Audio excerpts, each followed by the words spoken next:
네, 우리 같이 말씀 보겠습니다. 오늘 에스겔서 24장 우리 같이 읽었습니다. 어제 오늘 계속해서 우리가 에스겔서를 지금 보고 있는데요. 에스겔이 하나님께 받은 예언, 에스겔이 하나님께 받은 예언을 전하는 내용이 주를 이루고 있죠. 특별히 오늘 이제 읽을 22장, 23장, 그리고 오늘 읽은 24장 이것을 보시면 에스겔은 이스라엘의 영적 상황에 대해서 비유로 설명하고 있습니다. 비유. 예언서인데, 예언의 말씀인데 비유로 이제 설명을 하고 있는 겁니다. 여러분이 이제 22장, 23장을 읽어보시면 좀 내용이 매우 적나라하게 이렇게 좀 나타나 있습니다. 개역 개정으로 여러분이 보셨으면 한자 번역이 좀 많아서 표현이 좀 완화되어 있어요. 근데 쉬운 성경 번역은 그보다 더 직접적인 표현들이 많이 나옵니다. 그런데 이 표현이 사실 본래 예언의 의도에 더 맞겠죠. 점잖은 척 해봤자 소용없습니다. 사실 이스라엘의 상황이 지금 이렇게 부끄럽고 수치스러운 모습이라는 거죠. 딱 들으면 창피할 그런 모습이 지금 이 남유다의 모습이라는 겁니다.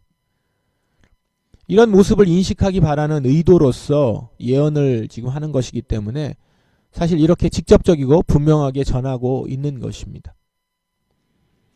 오늘 우리가 읽은 24장은 비유로 예언하는 것으로는 마지막입니다. 비유로 예언하는 것으로는 마지막이에요. 마지막 비유답게 예루살렘의 멸망이 확정되어서 심판을 돌이킬 수 없다라고 선포하고 있습니다. 예루살렘 멸망에 대한 확정, 심판, 이 심판은 돌이켜지지 않는다라는 겁니다. 내용의 핵심은 끓는 가마솥 비유가 나오고 있고, 그 뒤에는 이제 비유는 끝나고 에스겔의 아내가 실제 죽는, 그리고 그것에 대해서 에스겔이 침묵하는 그런 내용이 맨 뒷부분에 나옵니다. 먼저 내용을 좀 나눠서 요약을 해보자면, 말씀드린 것처럼 크게 두 부분으로 나눠질 수 있습니다. 1절에서 14절은 비유예요. 가마솥 비유, 소위 가마솥 비유고, 15절부터 20절은 에스겔의 아내가 죽은 그것과 관련된 내용입니다. 세부적으로 보시면 1절에서 5절은 하나님께 반역하는 예루살렘을 가마솥으로 비유하죠. 가마솥 안에는 좋은 고기가 들어 있고요.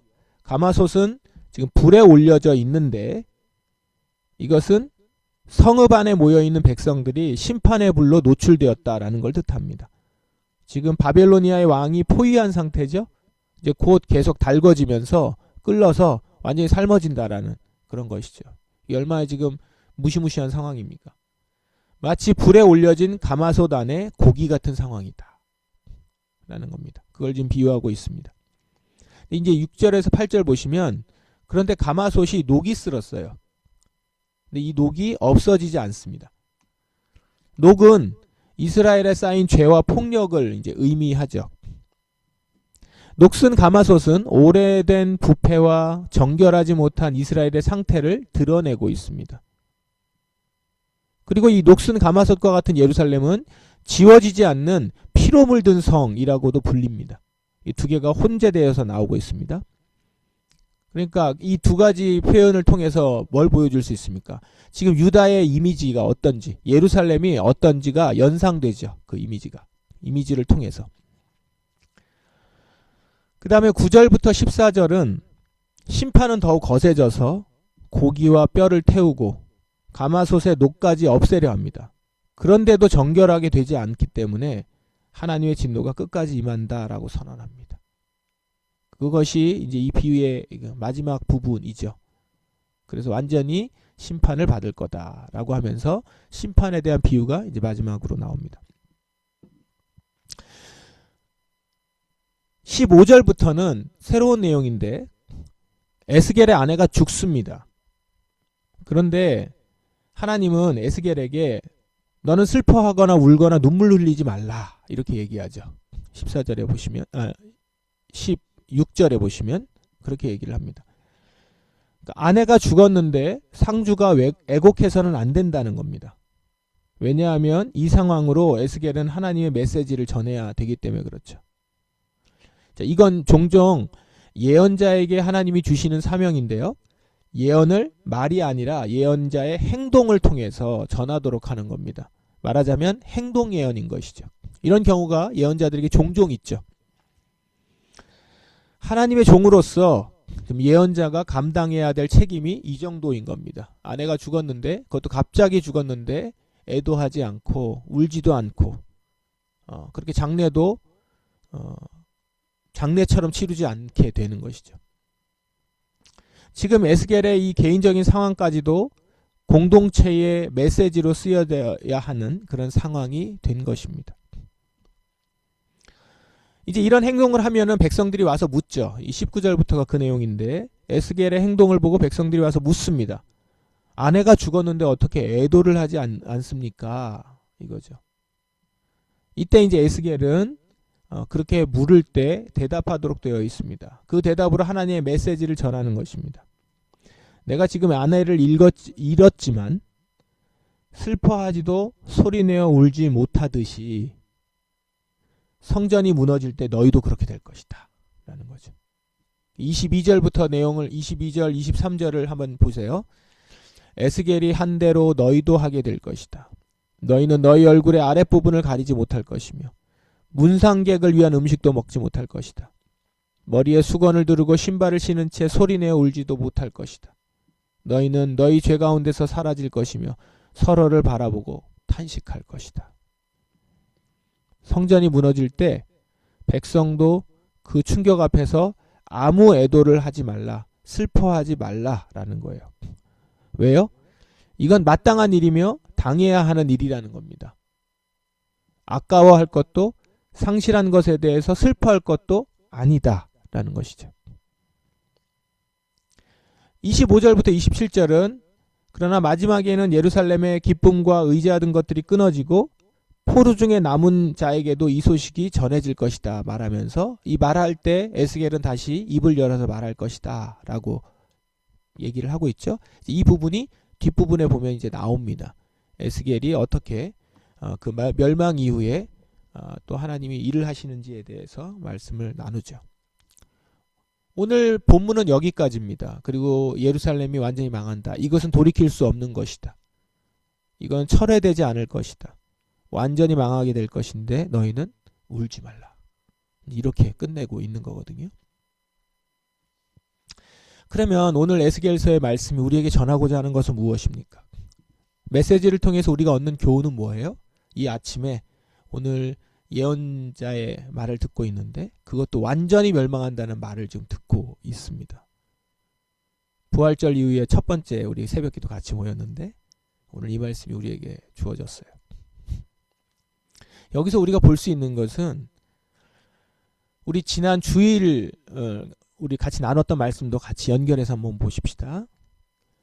우리의 종교 생활이 우리의 생명을 보장하지 않는다는 것입니다. 유다는 계속 성전에서 제사를 드렸습니다. 남유다는 계속 성전에서 제사를 드렸어요. 그 성전이 자신들의 자랑이에요. 종교 생활 열심히 했습니다. 하나님 계속 부르고 제물을 가져와서 예배드리고 헌물을 드렸어요. 그러나 그런 종교 생활이 그들의 생명을 보장하지 않았습니다. 오히려 그런 그들의 모습을 하나님은 분노하셨어요. 오히려 분노하셨다. 그들은 그 가운데서 음탕한 짓을 계속했고 온통 음란한 생각에 빠진 자들, 거룩한 것을 멸시하는 자들이라는 겁니다. 실제 음란한 짓을 한 것도 있고요.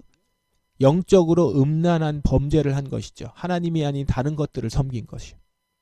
그것이 이제 적나라하게 표현된 것이 앞에 23장, 22장이 그 내용입니다.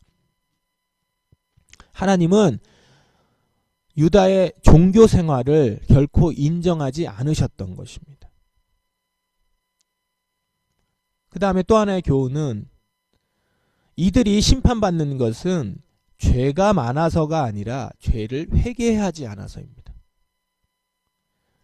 녹슨 가마솥과 같은 예루살렘이라는 거예요. 앞부분에 녹슨 가마솥 얘기가 쭉 나오죠.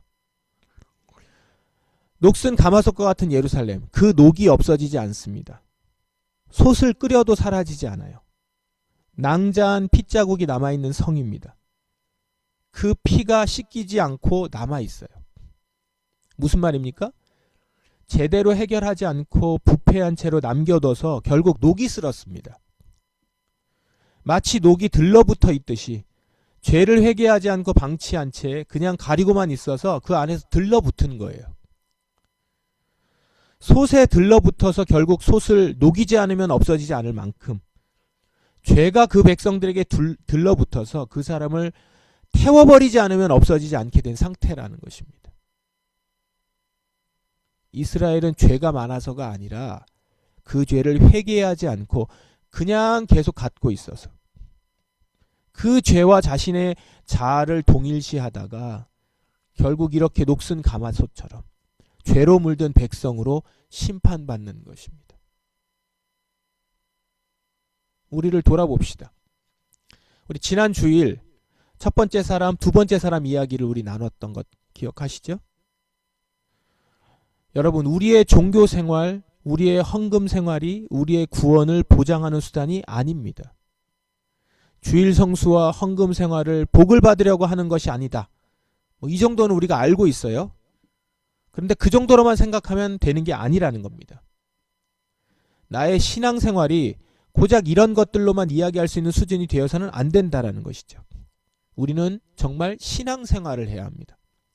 그러기 위해서 나의 죄를 정말 인정하고 그 죄를 진정 회개하는 자리로 가야 한다라는 것입니다.